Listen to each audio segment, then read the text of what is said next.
Et si je vous disais qu'autour de vous, autour de moi, autour de tout, existe une lumière invisible qui raconte une histoire sur qui nous sommes vraiment, une énergie, un halo, un reflet de nos émotions et de nos états d'esprit. C'est ce qu'on appelle une aura. Pourquoi certaines personnes jurent qu'elles peuvent voir des couleurs autour de nous, un charisme, une attitude? Dans cette vidéo, je vais vous emmener au travers de différentes croyances, quelques anecdotes un peu perchées, et même quelques explications qui pourraient tilter votre curiosité scientifique. Salut à tous, bienvenue sur la chaîne Eden Rise, votre détective 2.0, sauf quand il faut prendre la dernière part du gâteau. Là, bien évidemment, c'est chacun pour soi. Revenons à nos énergies mystérieuses et intrigantes. Aujourd'hui, nous parlons d'un sujet très peu connu, mais qui se popularise en ce moment, l'aura.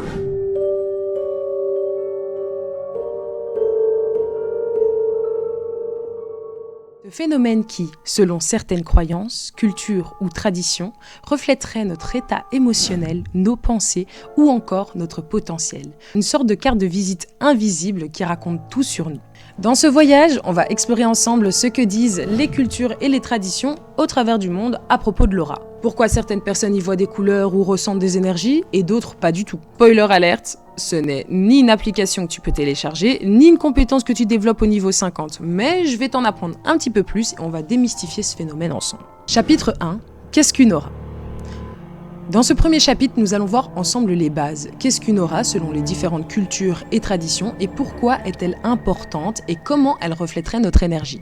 Donc, elle serait la représentation psychique de l'énergie dégagée par une personne. L'aura est souvent décrite comme un champ énergétique ou une lumière qui s'émettrait autour d'une personne. Elle serait donc la représentation de votre énergie vitale. Ça, c'est pour commencer. Quand on parle d'énergie vitale, on parle d'esprit, d'état reflétant notre physique, émotionnel, mental ou spirituel. C'est-à-dire ce qui se contient à l'intérieur de vous. Dans de nombreuses traditions, les auras seraient composées de différentes couches de strates, parfois appelées corps énergétiques, qui interagissent les unes avec les autres et avec un environnement. Ces couches sont souvent associées aux chakras, les centres énergétiques du corps, dans les traditions indiennes. Les couleurs d'une aura varieraient donc en fonction de l'état émotionnel mais également spirituel d'une personne, chaque couleur ayant une signification, comme par exemple le bleu pour la sérénité ou encore le rouge pour la passion. Voyons un petit peu dans certains pays qui conservent des traditions anciennes et parlent donc un peu plus d'aura. En Inde, dans l'hindouisme et le bouddhisme, l'idée d'un champ énergétique autour d'un corps remonterait à plusieurs millénaires.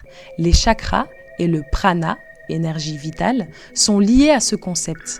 Les textes anciens comme Upanishads mentionneraient des corps subtils entourant le physique. En Chine, le qi ou le chi, l'énergie vitale donc, est un point central de la médecine traditionnelle. Et les pratiques comme le tai chi et le qigong, bien que le mot aura ne soit pas utilisé, reprennent l'idée de ce champ énergétique. En Grèce antique, les philosophes grecs comme Pythagore et Platon ont mentionné des formes d'énergie ou de lumière émanant des êtres vivants. Et si on veut un exemple un petit peu plus proche de chez nous, on a le christianisme et les arts, où les icônes chrétiennes décédées et sacralisées sont donc représentées comme des saints avec une auréole au-dessus de la tête. Alors, l'auréole n'a rien à voir avec l'aura, mais c'est l'un des premiers liens que l'on pourra voir entre lumière et esprit. C'est bien tout ça, mais c'est quand qu'on a commencé à entendre parler de l'aura près de chez nous en fait. Au 19e siècle, avec l'augmentation et la popularisation du spiritisme et de l'occultisme, l'aura a été associée aux phénomènes paranormaux. Des médiums tels que Helena Blavatsky, fondatrice de la société théosophique, ont popularisé l'idée d'un corps astral entourant le physique.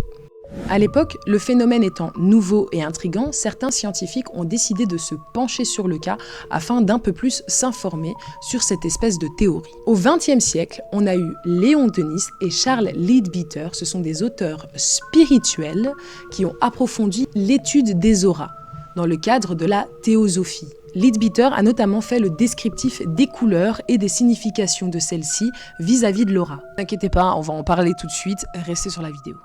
Encore au XXe siècle, le photographe Kirlian, dans les années 1930, avec ses travaux Sémillon Kirlian, un inventeur russe, a fait sensation. Il prétendait avoir capturé l'aura grâce à une technique de photographie particulière, bien que cela soit plus lié à des décharges électriques qu'à une aura spirituelle.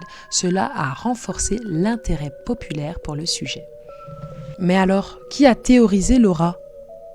Il faut retenir 3 grands noms, dont Helena Blavatsky, considérée comme une pionnière dans la diffusion du concept d'aura dans le monde occidental. Elle liait l'aura au corps astral dans ses enseignements théosophiques. Leadbeater, comme je vous en ai déjà parlé tantôt, qui est un théosophe britannique qui a écrit un ouvrage détaillant les couches de l'aura et leur signification. Il a été l'un des premiers à populariser les couleurs de l'aura et leurs interprétations.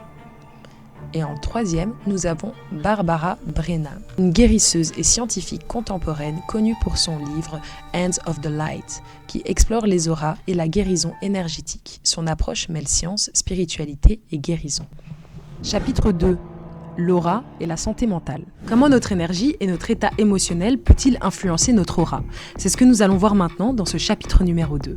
Alors, imagine ceci, tu te lèves en plein milieu de la nuit, tu viens juste de faire un cauchemar et tu te sens pas très bien. Tu vois, genre quand t'as le mood, t'es un petit peu lourd. Ben là, c'est pareil. Sauf qu'en fait, c'est les autres qui arrivent à le ressentir. Ça, c'est le principe même de l'aura. Ça veut dire que tes émotions influent directement ce que peuvent voir ou ce que tu dégages aux yeux des autres. Quand tu es en colère, triste ou perturbé, ton aura devient terne. Mais quand tu es aligné avec toi-même, dans un état de sérénité et de bonheur, ben ça se voit et ça se ressent. Votre aura peut devenir lumineuse, voire même éclatant. Est-ce que vous voyez le lien ? C'est cette espèce de dire quand on te dit « t'as bonne mine aujourd'hui, t'as l'air d'aller mieux » ou « tu pètes la forme ». En vrai de vrai, c'est ce que tu dégages, c'est ton bien-être intérieur qui ressort à l'extérieur. L'aura est donc directement influencée de nos émotions. Parlons maintenant de l'aura et du stress. Imaginez que vous vivez dans une situation de stress constant, un travail oppressant, des conflits ou même de la tristesse chronique par exemple. Leur aura, selon certaines pratiques à ces personnes-là, pourrait montrer des zones cassées, voire même déséquilibrées. Ce serait comme une alarme subtile à leur énergie, leur disant « SOS, viens m'aider, prends soin de toi-même ». Je vous avoue qu'en faisant mes recherches, j'ai fait pas mal de trucs et j'ai vu pas mal de choses. Et j'ai découvert qu'on pouvait éclaircir son aura. Alors certes, l'aura, tu ne peux pas la voir, mais tu peux en quelque sorte la ressentir. Ça reste quelque chose de psychique et qui n'est pas matériellement accessible, mais nous pouvons quand même nous intéresser à ce phénomène pour pouvoir comprendre comment on peut éclaircir son aura ou du moins cet état de lourdeur si certaines personnes ne sont pas affectes du mot aura à proprement parler. Et comment on éclaire cette fameuse aura ? Les experts parlent de pratiques comme la méditation, les affirmations positives ou simplement de vivre des moments de gratitude. Quand vous vous sentez bien, votre énergie s'aligne et cela pourrait littéralement se voir dans votre aura. Des témoignages parlent même de gens qui ressentent une lumière ou une chaleur autour d'eux après des séances de relaxation. Alors, tout ça c'est très bien, mais nous ici, on aime poser des questions qui dérangent. Et est-ce que tout ça c'est bien réel ou ce n'est que la représentation de ce que nous pouvons penser ou de ce que peuvent voir les autres? Bien sûr, pour ça, je te laisse répondre en commentaire. N'hésite pas à t'abonner également à la chaîne, c'est une toute nouvelle chaîne YouTube à laquelle tu peux souscrire. Étant donné que mon ancienne chaîne était liée à mon précédent compte Instagram, elle n'a pas sauté, mais je pense qu'elle a hérité du coup du shadowban de ce compte-là. Donc je préfère démarrer sur une nouvelle chaîne avec des thématiques qui me parlent et que j'aimerais aborder plus en profondeur. N'hésite pas à t'abonner donc pour me soutenir, s'il te plaît. Chapitre numéro 3, les couleurs de l'aura et leur signification. L'aura, selon les jeux vidéo, les films, les séries ou encore les praticiens énergétiques, peut se présenter dans une gamme de couleurs, chacune reflétant des aspects spécifiques de la personnalité, des émotions ou même de l'état physique. Ces couleurs ne sont pas figées, elles changeraient selon l'humeur, l'énergie ou les événements de la vie. Le rouge est souvent associé à une émotion intense, une volonté forte, des émotions qui se bousculent, comme la colère ou la passion. Une aura rouge vibrante pourrait indiquer une personne ambitieuse ou traversant une période de grande intensité.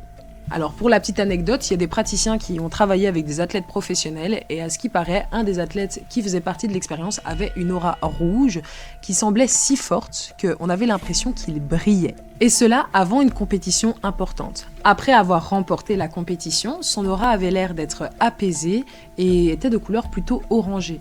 Alors comment est-ce qu'ils mesurent cela? Si on a le rouge, vous vous doutez, on a le bleu, le violet, le rose ou encore d'autres couleurs. L'orange, dans le classement des auras, représente la créativité et la sociabilité. L'orange symbolise souvent la joie, l'envie de partager avec les autres. Elle est souvent liée à une grande énergie sociale et on trouve également une phase d'exploration personnelle. Ça veut dire que l'orange est souvent une couleur qu'on utilise pour personnaliser. Ça veut dire que la personne qui porte une aura orange en général est atypique ou dégage quelque chose d'atypique. Souvent, on dit que l'aura orange entoure les artistes ou les personnes qui sont en plein processus créatif, ou comme on le disait tout à l'heure, un sportif après une victoire a ses émotions qui redescendent et se manifestent plus sous la forme orange. Bon, là, j'avoue qu'on théorise les émotions avec des couleurs, ça fait un peu vice-versa. Voilà, je vous laisse commenter comme vous voulez.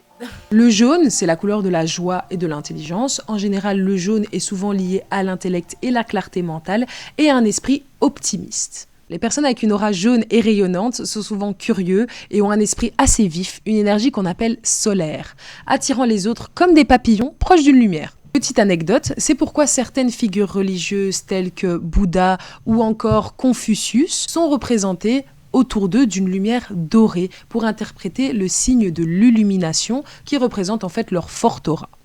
L'aura verte signifie harmonie et guérison. Cette aura est typique de l'équilibre et de la régénération. C'est une aura forte et une aura qui est également attribuée en général aux personnes qui ont un fort altruisme. Des personnes connectées à la nature, une affinité avec la médecine ou encore des guérisseurs par exemple. On peut mettre également dans cette case les personnes qui soignent les autres de par leur présence. Nous arrivons donc à la fin de cette vidéo. Je vous remercie d'être resté jusqu'ici. On se retrouve la semaine prochaine ou très bientôt, je ne sais pas quand d'ailleurs, pour une prochaine vidéo sur des phénomènes étranges, mystérieux, voire même paranormaux. À très bientôt sur la chaîne Edenrise.